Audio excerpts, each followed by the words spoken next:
बिस्मिल्लाहिर्रहमानिर्रहीम। अस्सलाम वालेकुम नाज़रीन, आपका मेज़बान डॉक्टर महबूब अली सुबज़ी आपकी खिदमत में हाज़िर है। नाज़रीन, आमतौर पर हमारी ये कोशिश होती है कि आपको मुल्क की सियासत के हवाले से बाख़बर रख के आपको मुख्तलिफ़ जो इश्यूज़ इस वक़्त पाकिस्तान में चल रहे हैं, उस हवाले से तज्ज़िया करें। इस वक़्त आज जिस टॉपिक पर हम बेसिकली व्लॉग के बजाय पॉडकास्ट कर रहे हैं, वो टॉपिक है कि पाकिस्तान की इस वक़्त इकॉनमी की सूरत-ए-हाल क्या है और इस तमाम का सॉल्यूशन क्या है? आज मेरी खुशकिस्मती है कि मेरे साथ मेरे बड़े अच्छे दोस्त, मेरे भाई economics department university of Swat के assistant professor doctor Shahid Ali Khan हमारे साथ मौजूद है। उनसे जानने की कोशिश करेंगे कि इस वक्त पाकिस्तान में जो इकोनॉमिक क्राइसिस है उनका सोल्यूशन क्या है। लेकिन इससे पहले कि हम इस क्वेश्चन की तरफ आए, सबसे पहले हम डिस्कस करेंगे कि आजकल मार्केट में जो एक नई खबर आई है कि वो अफगानिस्तान जहां पर तकरीबन 40 साल तक लड़ाई होती रही, जंग ज़दा मुल्क था, आज उसकी इकॉनमी पाकिस्तान से भी बेहतर हो गई है। क्या वाक़ई अफ़गानिस्तान की इकॉनमी पाकिस्तान से बेहतर हो गई है? क्या वाक़ई वहाँ पर जो तालिबान की हुकूमत है, उनकी सूरत-ए-हाल पाकिस्तान से बेहतर है? क्या वहाँ की इकॉनमी पाकिस्तान से इतने कम अरसे में बेहतर हो गई है? क्या उनके पास डॉलर और ज़र जो है वो पाकिस्तान से बहुत ज़्यादा है? इन तमाम सवालों का जवाब हम आज लेने की कोशिश करेंगे। हमारे साथ डॉक्टर शाहिद अली खान साहब मौजूद हैं। सर, बहुत शुक्रिया हमें वक़्त देने का और जानना चाहूँगा आपसे, रोज़ाना खबरों में हम देखते हैं, लोग बल्कि हमें ताने देते हैं कि पाकिस्तान एक ऐसा मुल्क जो कि तकरीबन 75 साल पहले आज़ाद हुआ था। यहाँ पर इंफ्रास्ट्रक्चर, यहाँ की यूनिवर्सिटीज़, यहाँ के कॉलेजेस सब कुछ मौजूद है। लेकिन उसके मुकाबले में एक ऐसा मुल्क जहाँ पर हम अगर ये कहें कि आज वहाँ पर एक स्टेबल हुकूमत भी नहीं है, उसके बावजूद भी वहाँ की इकॉनमी पाकिस्तान से बेहतर हो गई है। क्या क्या कहेंगे आप? बिस्मिल्लाहिर्रहमानिर्रहीम। सबसे पहले तो आपका बहुत शुक्रिया कि आपने मुझे इकानमी पे बात करने का मौका दिया। बात ये है असल में जो अफ़गानिस्तान के हवाले से हम लोग आजकल सुन रहे हैं और जो एक मीडिया पे एक वो चल रही है, एक कैंपेन चल रहा है, तो इसमें तस्वीर का एक रुख दिखाया जाता है, दूसरा रुख नहीं दिखाया जाता। सबसे पहले हम अफ़गानिस्तान को क्यों आजकल बेहतर मान रहे हैं कि वहाँ के हालात हमसे अच्छे हैं? वो बेसिकली 2 इंडिकेटर्स है। 2 इंडिकेटर्स की वजह से यहाँ ये परसेप्शन बना हुआ है कि वहाँ के हालात अच्छे हैं। सबसे जो पहला है वो है करेंसी। वो कह रहे हैं कि अफ़गानिस्तान की करेंसी स्टेबल है। एक dollar is equal to 80 Afghani rupees. जबकि ओपन मार्केट में आजकल पाकिस्तान में ये 320 330 है। दूसरा वहाँ ये बात की जा रही है कि वहाँ पर इन्फ्लेशन कम है, महंगाई कम है पाकिस्तान की निस्बत। तो सबसे पहले बात करते हैं करेंसी डिवैल्यूएशन पे या करेंसी स्टेबिलिटी पे। तो एक कंट्री की अगर करेंसी स्टेबल है तो इसका हरगिज़ ये मतलब नहीं होता कि वो इकोनॉमी स्ट्रॉन्गर है as compare to other country. Afghanistan की करेंसी क्यों स्टेबल है, इसकी कुछ वजूहात है। सबसे पहले तो यहाँ पर जो एक्सपोर्ट्स और इम्पोर्ट्स है, वो बहुत ज़्यादा कम है, ना होने के बराबर है। करेंसी का रेट जो मालूम होता है, वो कंट्री की एक्सपोर्ट्स और इम्पोर्ट्स की वजह से होता है।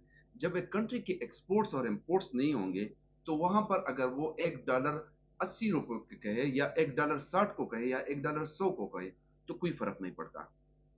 दूसरी बात जो है ना कि अफ़गानिस्तान की हम जब मिसाल देते हैं तो करेंसी स्टेबिलिटी पर हम कहते हैं कि वहाँ की हालत अच्छे है, तो आया ऐसा है? नहीं, हरगिज़ ऐसा नहीं है। ह्यूमन राइट्स वॉच के एक रिपोर्ट के मुताबिक अफ़गानिस्तान में 82% पॉपुलेशन की वेजेस जो है, डेली वेजेस, वो बहुत ज़्यादा इफ़ेक्ट हुए हैं, बहुत कम हुए हैं। जबकि इसी रिपोर्ट के मुताबिक 95 से लेकर 100% तक अफ़गानिस्तान के जो लोग हैं, उनको फूड शॉर्टेज का सामना है।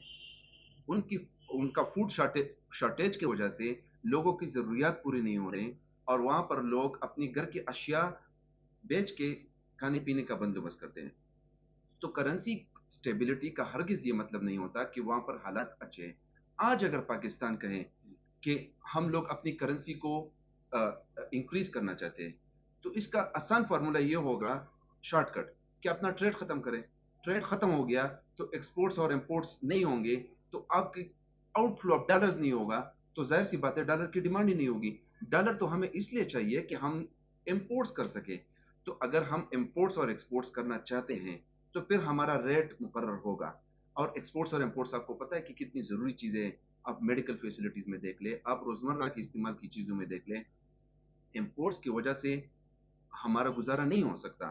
तो इस वजह से मैं ये कह रहा हूँ कि ये तकाबुल जायज़ा जो हम कर रहे हैं अफ़गानिस्तान और पाकिस्तान का, ये एक बहुत गलत मफ़रूज़े की बुनियाद पर किया जा रहा है, और हम लोग अब करेंसी स्टेबिलिटी को एक पैरामीटर देख रहे हैं कि ये कंट्री की परफ़ॉर्मेंस के लिए एक बेहतरीन तरीक़ा है, जबकि ऐसा नहीं है। दूसरे लफ्ज़ों में हम ये कह सकते हैं, चूँकि अफ़गानिस्तान में इंडस्ट्री नहीं है, अफ़गानिस्तान की इम्पोर्ट्स जो है वो ना होने के बराबर है। वहाँ पर जो डॉलर पहले से जमा है, वो डॉलर मौजूद है। चूँकि उनका खर्चा नहीं हो रहा, इसलिए उनकी करेंसी हमसे स्टेबल है। बिल्कुल ठीक कह रहे हैं आप। बहुत ज़बरदस्त बात की आपने। मैं इसमें एक बात ऐड करूँगा हुँ, कि जब एक कंट्री में अदर करेंसीज़ में ट्रेड होता है, जैसे कि अफ़गानिस्तान के केस में, वहाँ पर पाकिस्तानी रुपया चलता है, वहाँ पर ईरानियन रियाल चलता है, वहाँ पर डॉलर्स में ट्रेड होता है। ये सारी करेंसीज़ एक्सेप्टेबल है ट्रेड के लिए। आप किसी भी मार्केट में जाएँ और आप एक चीज़ खरीदना चाह रहे हैं, तो आप किसी भी करेंसी में पेमेंट करते हैं। जब ये सूरत-ए-हाल हो, तो उस वक़्त आपकी लोकल करेंसी हो, उस पे प्रेशर नहीं पड़ता। तो जब उस पे प्रेशर नहीं पड़ता, तो उसकी वैल्यू इंक्रीज़ होती है। जब वैल्यू इंक्रीज़ होती है, तो उस वजह से डॉलर के मुकाबले में वो करेंसी स्टेबल होती है। तो अफ़गानिस्तान में आजकल सूरत-ए-हाल ये है कि एक तो वहाँ पर अदर करेंसीज़ में ट्रेड हो रहा है। दूसरी बड़ी बात ये है कि वहाँ पर स्मगलिंग के थ्रू अशिया, खुर्दनोश और बहुत बहुत सारी चीज़ें इवन डॉलर्स तक वहाँ जाती है। तो इस वजह से भी वहाँ की करेंसी पर वो प्रेशर नहीं पड़ रहा, जो हमारी करेंसी पे यहाँ पड़ता है। डॉक्टर साहब, ये तो अफ़गानिस्तान की सूरत-ए-हाल हो गई। अगर हम पाकिस्तान की मौजूदा सूरत-ए-हाल की बात करें, तो पाकिस्तान का मुझ समेत हर बाशिंदा, चाहे उनका ताल्लुक कारोबार से हो, वो टीचर हो, सरकारी मुलाज़िम हो, वो एक स्टूडेंट क्यों ना हो, लोग एक ही सवाल कर रहे हैं कि पाकिस्तान की रुपए की डिवैल्यूएशन की वजूहात क्या है? और जब आपकी करेंसी इतनी ज़्यादा डिवैल्यू हो गई है, तो ये जो इन्फ्लेशन है, जो महँगाई है, जो बिजली की कीमतों में बेतहाशा इज़ाफ़ा हुआ है, हम किस तरफ जा रहे हैं बेसिकली? ये बहुत ज़रूरी चीज़ है, ये जानना बहुत ज़रूरी है कि हम पहले डिवैल्यूएशन की वजूहात जान लें। जो पाकिस्तान में करेंसी डिवैल्यू हो रही है, उसकी 2-3 मेजर वजूहात हैं। सबसे सबसे पहले जो उसकी काज़ है, वो है हमारे एक्सपोर्ट्स कम और इम्पोर्ट ज़्यादा। हमारे दरमदाद और बरमदाद में जो डिफरेंस है, वो बहुत ज़्यादा है। हम बाहर से चीज़ें ज़्यादा मँगवा रहे हैं और हमारे एक्सपोर्टर्स कम चीज़ें बाहर भेज रहे हैं। तो जब आप एक्सपोर्ट्स कम करेंगे, तो डॉलर्स कम आएँगे, और इम्पोर्ट्स ज़्यादा करेंगे, तो डॉलर्स ज़्यादा मुल्क से बाहर जाएँगे। तो उस वजह से आपके डॉलर का डिमांड बढ़ेगा, और डॉलर की डिमांड के बढ़ने की वजह से उसकी वैल्यू बढ़ रही है। एक तो ये वजह है। दूसरी वजह ये है कि आजकल जो चीज़ चल रही है, वो है स्पेकुलेशंस और सेंटिमेंट्स, जो मार्केट सेंटिमेंट्स की हम बात कर रहे हैं, कि हर बंदा ये सोच रहा है कि हमारी करेंसी की वैल्यू नहीं है, वो फर्दर डिक्रीज होने जा रही है। तो इस मौके पर हम शॉर्ट टर्म वेंचर्स ढूंढ रहे होते हैं। हुँ, हम ऐसी चीजों में पैसा लगाने की कोशिश करते हैं जिससे कम से कम हमारा पैसा तो बच जाए, उसकी और डिवैल्यूएशन ना हो जाए। हुँ, तो सबसे आसान तरीका ये होता है कि हम डॉलर्स में इन्वेस्ट करते हैं। हुँ, हम करते ये हैं कि मार्केट से डॉलर्स खरीदते हैं हुँ, या गोल्ड खरीदते हैं। तो आजकल अगर आप देख लें, तो प्रॉपर्टी की बजाय डॉलर्स और गोल्ड की डिमांड बहुत ज़्यादा बढ़ रही है, हुँ, और उसकी प्राइस भी बढ़ रही होती है। तो ये 2 अहम वजूहत हैं जिसकी वजह से डॉलर्स की वैल्यू बढ़ रही है और रुपए की वैल्यू कम हो रही है, और जिसकी वजह से मार्केट से डॉलर्स रोज़-बरोज़ गायब होते जा रहे हैं। क्योंकि एक मुकाबला चल रहा होता है, हर बंदा ये सोच में है कि हम किस तरह डॉलर्स को जमा कर दें। तो इसी तरह पूरे मुल्क में ये हिजान की कैफ़ियत है, और डॉलर्स के पीछे हम लोग भागते चले जा रहे हैं। और साहब, एक ज़माना था कि जब डिवैल्यूएशन इतनी ज़्यादा नहीं होती थी पाकिस्तान में, मुशर्रफ का ज़माना देख लें, उसके बाद भी सूरत-ए-हाल काफ़ी कंट्रोल में थी, 2018 तक सूरत-ए-हाल काफ़ी कंट्रोल में थी। उसके बाद ऐसा क्या हुआ कि हमारे एक्सपोर्ट्स बहुत ज़्यादा कम हो गए या इंपोर्ट्स में बहुत ज़्यादा इज़ाफ़ा हुआ? कि आपकी रुपए के डिवैल्यूएशन का अगर हम अंदाज़ा करें, तो सिर्फ़ 5 साल पहले आपके रुपए की कदर में तकरीबन 200% तक, 200 टाइम्स उसमें कमी आ गई है। क्या वजूहात है? मतलब हम इस सूरत-ए-हाल को किस तरह टैकल करें? एक्सपोर्ट्स को किस तरह बढ़ाएँ हम? असल में ये जो जनरल परवेज़ मुशर्रफ का मिसाल हम लोग बहुत सुनते हैं, और ये बात बिल्कुल सही है कि उस टाइम पे डॉलर की डिवैल्यूएशन इतनी नहीं हो रही थी, और इकॉनमी भी ठीक-ठाक चल रही थी। लेकिन उसके 2-3 फैक्टर्स हैं उस वजह से। एक तो जो परवेज़ मुशर्रफ का दौर था, उसमें डॉलर्स के इनफ्लो बहुत ज़्यादा थे, चूँकि हम वार ऑन टेरर और अफ़गानिस्तान की वार में हम انوالو تھے تو اس وجہ سے ایڈ اور یہ لون وغیرہ یہ ہمارے ملک میں ڈالرز بے تحاشا آ رہے تھے. تو ایک اس وجہ سے کرنسی پہ پریشر نہیں تھا, ڈالرز کی ڈیمانڈ اتنی نہیں تھی جتنی سپلائی تھی. دوسری بڑی وجہ یہ ہے کہ اس وقت کچھ ایسی چیزیں ہو رہی تھی جس وجہ سے اکانومی بھی چل پڑی تھی, انڈسٹریز وغیرہ میں کام ہو رہا تھا, لیکن اس کی سب سے بہترین وجہ جو تھی وہ ڈالرز کی آمد تھی, بہت زیادہ ڈالرز آ رہے تھے. اس کے بعد یہ جب سلسلہ ختم ہو گیا اور باہر سے پیسہ ڈالرز آنا بند ہو گئے تو اس کے بعد پھر ایکسپورٹس اور امپورٹس پہ ہیں کہ ہمارے ایکسپورٹس کتنے ہیں, امپورٹس کتنے ہیں. یہ پرویز مشرف کے دور میں بھی ہمارے ایکسپورٹس کم تھے اور امپورٹس زیادہ تھے, لیکن جو یہ ڈیفیسٹ تھا وہ ڈالرز کی ایڈ اور لون وغیرہ سے پورے ہو جاتے تھے. لیکن اب وہ سلسلہ نہیں رہا. اب ہمیں اپنے ایکسپورٹس بڑھانے ہیں اور امپورٹس ریسٹریکٹ کرنے ہیں, تبھی یہ کرنسی پہ یہ ڈالرز پہ پریشر نہیں آئے گا. اس کے لیے کیا کرنا چاہیے؟ اس کے لیے ہمیں انڈسٹریز کو سپورٹ کرنا چاہیے. جو ہمارا جو انڈسٹریل سیکٹر ہے اس کی پرفارمنس جو ہے وہ آج کل بہت خراب ہے, اور اس کی ایک وجہ یہ انرجی کرائسس بھی ہے. تو جب تک آپ یہ بڑے بڑے مسئلے حل نہیں کرتے, جو انرجی سیکٹر کا مسئلہ ہے, جو دوسرے مسئلے, جب یہ حل نہیں کریں گے تب تک یہ مسئلہ حل نہیں ہوگا. تو ہمیں کنسنٹریٹ کرنا چاہیے اپنے ایکسپورٹس کو. جب ہمارے ایکسپورٹس بڑھیں گے تو ڈالرز ملک میں آئیں گے, اور جب ڈالرز آئیں گے تو پھر یہ ڈالر پہ پریشر نہیں ہوگا. ڈاکٹر صاحب, بطور ایک معیشت آپ کیا سمجھتے ہیں کہ پاکستان کو اس وقت کون سا ماڈل اپنانا چاہیے؟ ہمیں بنگلہ دیش میں ہمیں انڈین اپنانا چاہیے, ہمیں کوئی ویسٹرن چاہیے, تاکہ اس ماڈل کو فالو کر کے یہ جو خطے کے دیگر ممالک ہے یہ پاکستان سے آگے نکل گئے ہیں, اپنے ایکسپورٹس میں انہوں نے اضافہ کر دیا ہے. ہمیں ایمرجنسی کیا کرنا چاہیے؟ یہ جو کرائسس ہے پہلے اس کو روکا جائے اور بعد میں اس کرائسس کو ختم کیا جائے. اصل میں جن کنٹریز کی آپ بات کر رہے ہیں نا, ان کے ہاں اسٹیبلٹی ہے پالیسیز میں. ہمارے ہاں سب سے بڑا مسئلہ یہ ہے کہ ہماری اسٹیبلٹی نہیں ہے پالیسیز میں. انڈیا کی مثال دیکھ لیں, 1970s میں پاکستان انڈیا سے بہت آگے جا رہا تھا. اس وقت انہوں نے امپورٹ سبسٹیٹیوشن کی پالیسی اپنائی کہ ہمیں جو امپورٹس آ رہے ہیں ہمارے ملک میں ان کی جگہ ہم اپنی وہی چیزیں ہم اپنے ملک میں پیدا کریں, انڈیجنس. تو پاکستان نے اس وقت ایکسپورٹ پروموشن کی پالیسی اپنائی, اچھی پالیسی تھی, لیکن اس پہ صبر کرنا چاہیے تھا. لیکن ہر 3 سال بعد, 4 سال بعد, 5 سال بعد جب نئی حکومت آتی ہے تو پالیسی میں پیراڈائم شفٹ آتا ہے. تو اس وقت یہ چیزیں بالکل جو پریویس گورنمنٹ کی پالیسیز ہے وہ بیکار ہو جاتی ہے. تو یہ پالیسیز میں تسلسل کا نہ ہونا سب سے بڑی رکاوٹ ہے یہاں کی گروتھ کے نہ ہونے, یہاں کی پرفارمنس شو نہ کرنے کی. تو اسٹیبلٹی آنی چاہیے پالیسیز میں, خواہ وہ اب بنگلہ دیش ماڈل اپنائے, خواہ چائنا ماڈل اپنائے یا انڈیا ماڈل اپنائے, لیکن پالیسیز میں اسٹیبلٹی ہونی چاہیے. ٹھیک ہے, کافی لمبا ہو گیا ہمارا یہ پوڈ کاسٹ, لیکن ایک آخری سوال آپ سے کرنا چاہوں گا. اس وقت پاکستان کا جو میجر مسئلہ ہے, ہم اپنے جو ٹیکسز کا جو ہدف ہوتا ہے پاکستان اس کو پورا نہیں کر پاتا.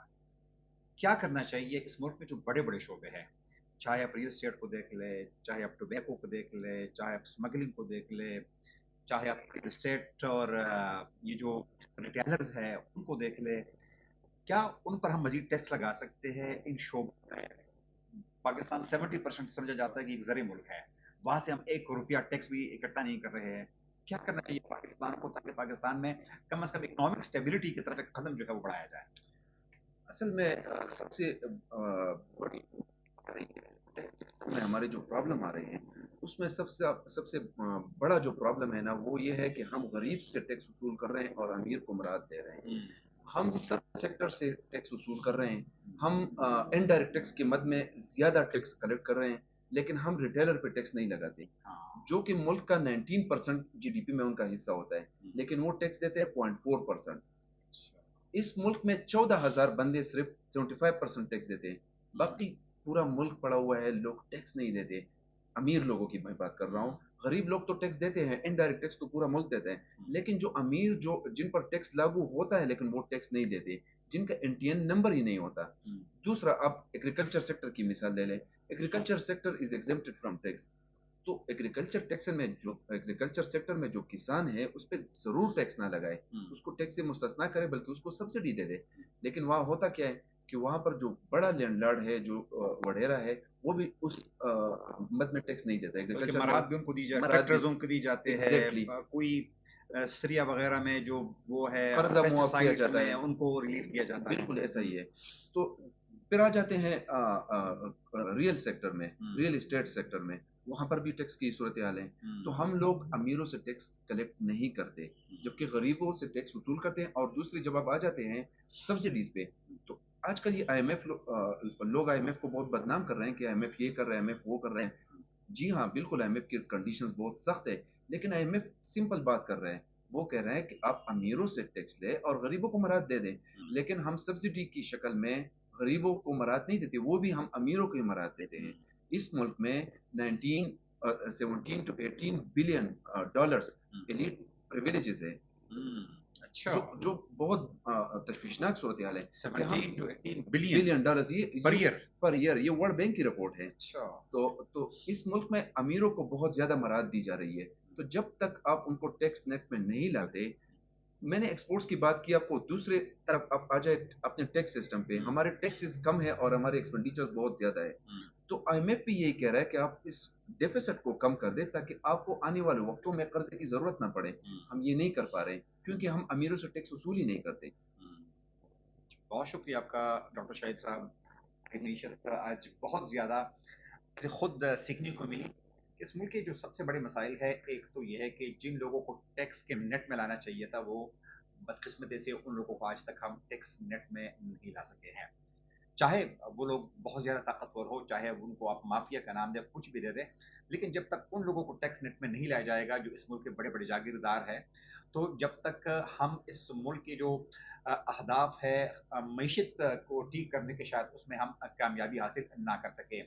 دوسری جو اہم بات آج ہمیں یہاں پر سیکھنے کو ملی ہے وہ یہ ہے کہ جب تک پاکستان اپنے ایکسپورٹس نہیں بڑھائے گا، پاکستان کے ایکسپورٹس اور امپورٹس میں ایک توازن نہیں ہوگا، تو پاکستان اس وقت تک آئی ایم ایف اور دیگر عالمی جو مالیاتی ادارے ہیں ان پر ان کا انحصار رہے گا.